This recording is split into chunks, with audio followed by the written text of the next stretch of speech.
BTC बिसायख'थिनि सिगांनो बिजेपिनि गेजेराव नखरारि दावराव दावसि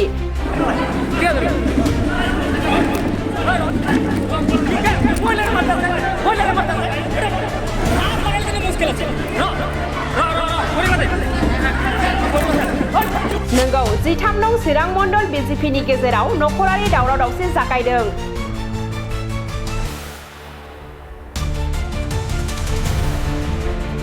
फैगौ बिटिसि बिसायख'थियाव 13 नं चिरां बियाबनिफ्राय बिजाथि होनायखौ नोजोर होनानै चिरां मण्डल बिजेपियाव मोननै हानजा जोनोम जानायखौ नुनो मोनदों।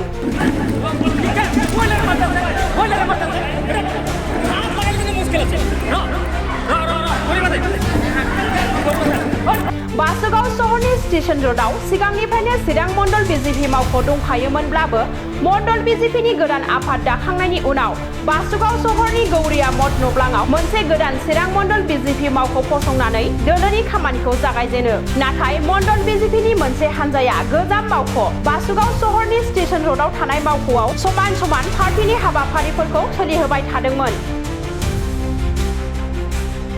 चिरां मण्डल बिजेपिनि सिङाव जानाय बे थासारिखौ बोस्रांनो थाखाय मंगलबारनि मोनायाव चिरां मण्डल बिजेपिनि गोदान मावख'आव मोनसे जर'खा मेल खुंनाय जायो।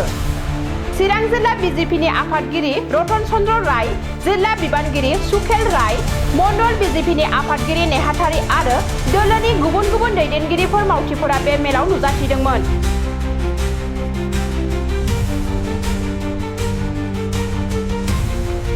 मंगलबारनि मोनाबिलियाव सावरायनाया सोलिबाय थानाय समावनो मण्डल बिजेपिनि मोननै हानजानि दैदेनगिरि आरो मावथिफोरनि गेजेराव दुंहाव थासारिया सोमजियो।